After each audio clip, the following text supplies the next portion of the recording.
What are the key questions surrounding the New York Giants in 2022 when it comes to fantasy football? It's time to break it down right here and right now as we begin another edition of Locked On Fantasy Football. Our Locked On Fantasy, your daily NFL fantasy podcast. Part of the Locked On Podcast Network. Your team every day.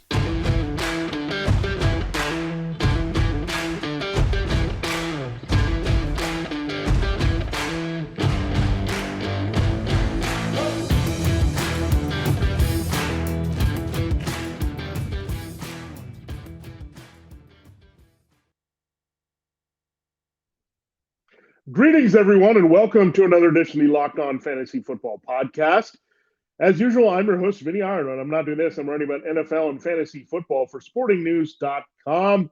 We've started another series here on the show, an off-season tradition unlike any other. We're going through all 32 teams, looking at the key questions facing them. So, makes sense. We're looking at quarterback, running back, and the receiving core here and finding what we need to know and what we would like to still find out here as we go into training camp next month and turn the corner preseason and time for our fantasy football drafts there in late August and early September. So doing some advanced scouting, that's what we do here in the offseason, the real offseason of the NFL and Locked On Fantasy Football. Thanks for making Locked On Fantasy Football your first listen today. We are free and available for you on all platforms. Now, let's dive right into the New York Giants. Let's kind of first set the table on your 2022 edition. We know a big change going from Joe Judge to Brian Daboll, the former Bills offensive coordinator. He's their head coach.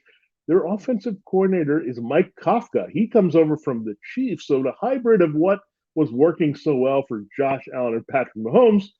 Now, we know a big question mark still surrounds Daniel Jones. Can he execute given his athleticism and some arm strength there?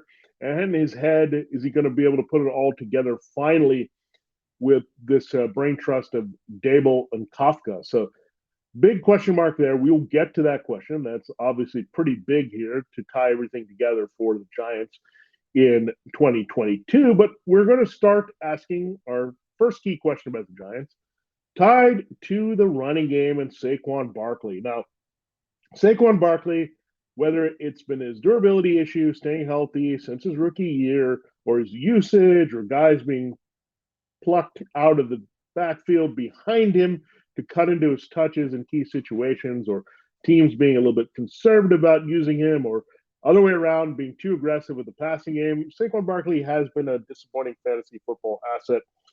For a player of that talent, we would have thought he would have had several big seasons.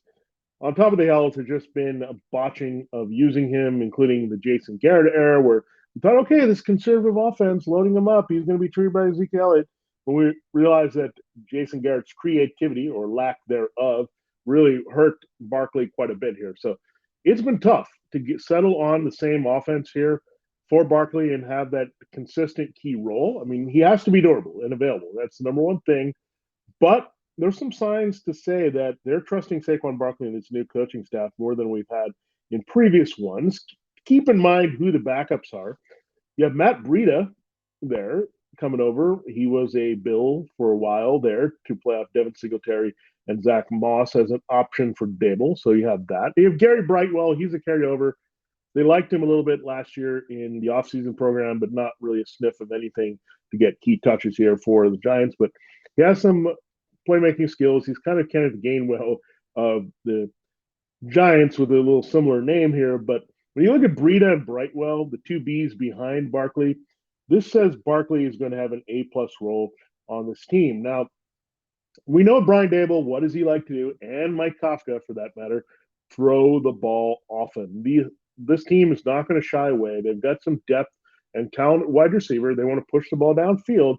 But playing off that, they need Saquon Barkley. We saw what a factor Devin Singletary was down the stretch for the Bills last year in Daboll's final season in Buffalo.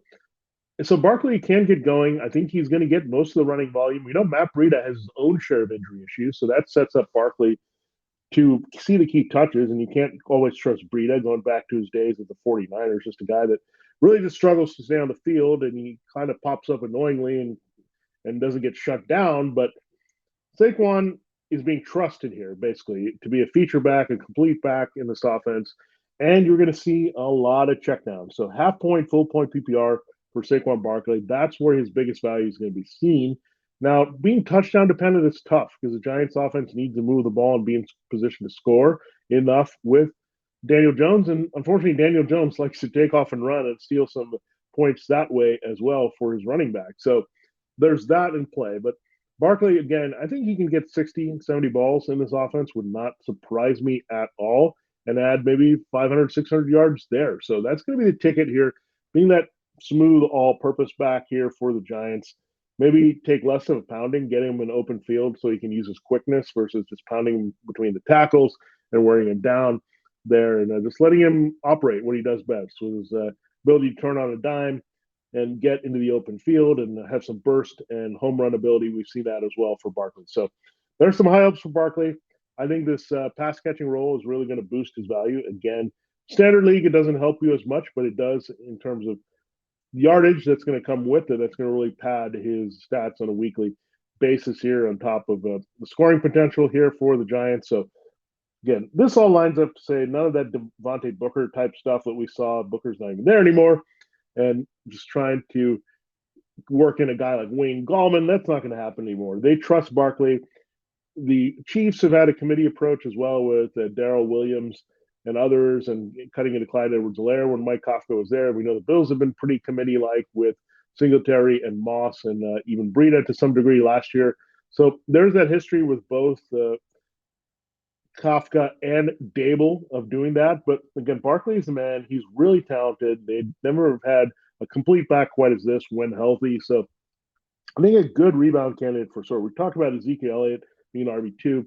I think you can conservatively put Saquon Barkley as an RB2 and maybe even bump him up because of that receiving role in half point and full point PPR here in 2022.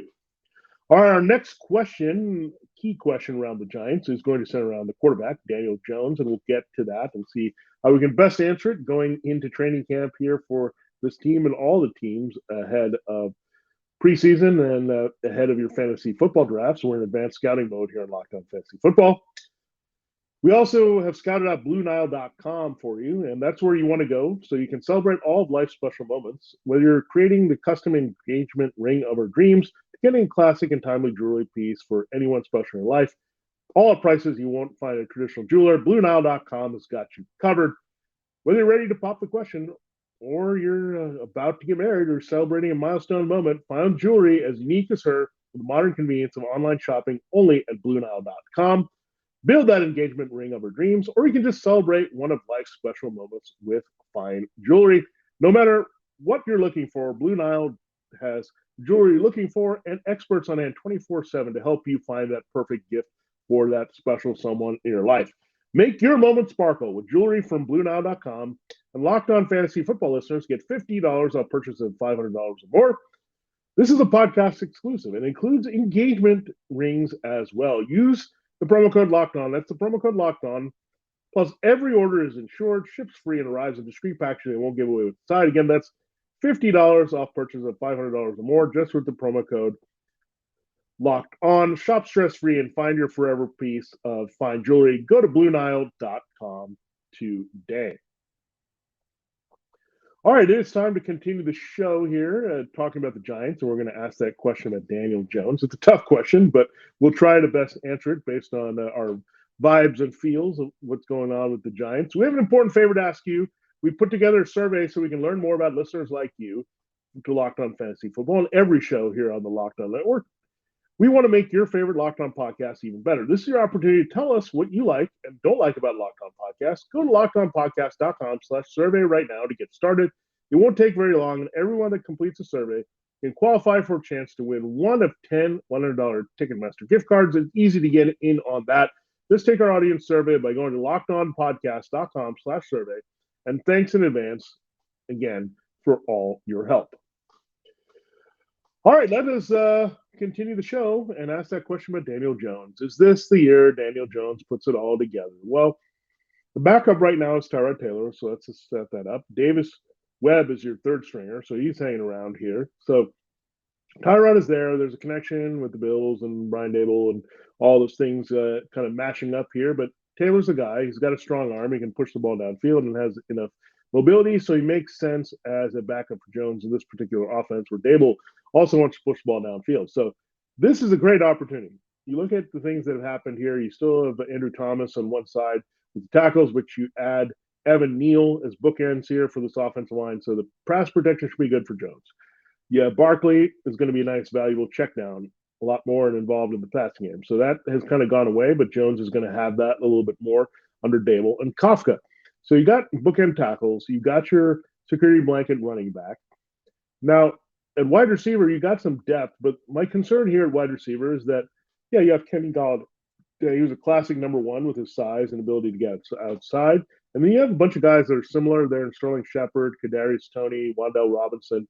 Darius Slayton actually has been a key asset for Jones with his chemistry in the downfield passing game. So a lot of things are there. You think, okay, they're going to focus on that part of Jones's game here, being able to get the ball downfield. They're not going to discourage his running, as we've seen with Josh Allen under Dable. Kafka is also going to be down with extending plays, all at Patrick Mahomes here. So really, the situation is great for Daniel Jones to have a breakout year. But the bottom line is, it's hard to trust in Daniel Jones himself. We've seen some flashes here. We've seen long runs. We've seen some amazing comebacks. A lot of nice things here orchestrated by Daniel Jones, but we haven't seen it put together consistently. That's what we're looking for. So what I expect is taking some lumps here early. It is a new offensive system with two different minds here trying to install it here throughout the offseason. There's going to be some pressure on Daniel Jones. He doesn't have that next year, and there's a contract locked up here, so he's playing for his job, much like we saw Mitchell Trubisky there in Chicago. So tough situation for Daniel Jones. Will he crack into the pressure? Is that offensive line going to hold up enough? He's going to rekindle the chemistry he needs with Galladay and Toney, who are both really non-factors. The injuries playing a part in that as well. Last year, when we thought, hey, these two guys are special, you got the free agent addition, you've got the speed, quick guy that you got in the first round, but that didn't play out here. So Jones really in a make or break situation. I think he'll have a long leash here that they're not going to go necessarily to Tyrod Taylor unless things start to melt down. They want to save some face in trying to just win a few games here. But Jones is going to be a starter. He's going to get an opportunity. Everything around him is improved. It really just comes down to Jones coming through. But right now, you just can't trust him as a fantasy football asset. The thing that you're going to look for with all his weapons, with Galladay, Toney, Sterling Shepard, and Slayton still being a guy that had good chemistry with. You had Wan'Dale Robinson, the rookie out of Kentucky. You can move around, slot receiver with some speed as well to play off Shepard.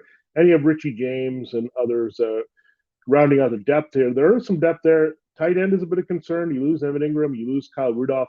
You start with Ricky Seals-Jones, Jordan Akins there with Daniel Bellinger, the rookie, potentially having a chance to start. But if it's a rookie in there, we know it usually takes a year for that player to get settled at tight end. So I'm just going to lower my expectations for Daniel Jones. I would not be surprised if Taylor had to come in sometime if his team is pretty good defensively and Jones makes too many mistakes and they need a complimentary guy to maybe push them into the playoff race. I could see Taylor taking over yet again, another team in this situation. So I don't have the utmost confidence in Daniel Jones. I just think we've seen enough. I think the sample size is there where something has to turn on. I'm not sure Dable, Kafka can be transformative just with their presences alone, but something to watch here for the Giants. Again, I'm going to lower my expectations. I don't see him being any more than a really deep QB2 just because he's starting every game here for the Giants right now. Durability is another thing we're going to watch with him, but he's a guy I would stash late in my drafts, but I'm not looking in to say that I've had a big steal at QB2 and I can plug him as a QB1. I got to wait and see because it's just too much we've seen with Jones to just go blindly in that route with all the offensive changes. All right, our final segment, we will ask that core question about the Giants wide receiver core here ahead of 2022. I do have to tell you once again about Built Bar. Don't you love a chewy chocolate brownie? What about caramel brownie with caramel swirled on top? It's so good. What if I told you you can have all that chewy chocolatey deliciousness plus 17 grams of protein? You're in luck because caramel brownie bars are available at built.com right now, built.com right now, and you got to get them fast because they're a fan favorite. Forget about dessert. These are better than dessert. Plus, the macros are unreal. 130 calories, 17 grams of protein, and only 4 grams of sugar. I would replace a regular brownie with Built's caramel brownie bar in a heartbeat. The best part, caramel brownie bars are covered in 100% real chocolate, like for real. With the Built Bar, you don't have to sacrifice tasty for healthy. You can have both. And all Built bars are made with collagen protein, which your body absorbs more efficiently and provides tons of health benefits for you. There are a million reasons that you should try Built Bars, but for now, let's just say that caramel brownie will rock your world, and that's not an understatement. With Built, tasty is the new healthy. Go to Built.com and get your box of caramel brownie bars now. Go to Built.com, use the promo code LOCK15, get 15% off your order. Use the promo code LOCK15 for 15% off at Built.com. All right, it is time to close the show here. Looking at our key question of the Giants, we answered what we think is going to be of Saquon Barkley's role here in 2022, what we feel about Daniel Jones, if he's going to put it all together. So Barkley a little bit more definitive that he's going to have a key role here with volume coming through the pass game quite a bit to supplement his rushing role here. That remains featured, while Daniel Jones still has a lot to prove here, a lot of moving and changing parts around him.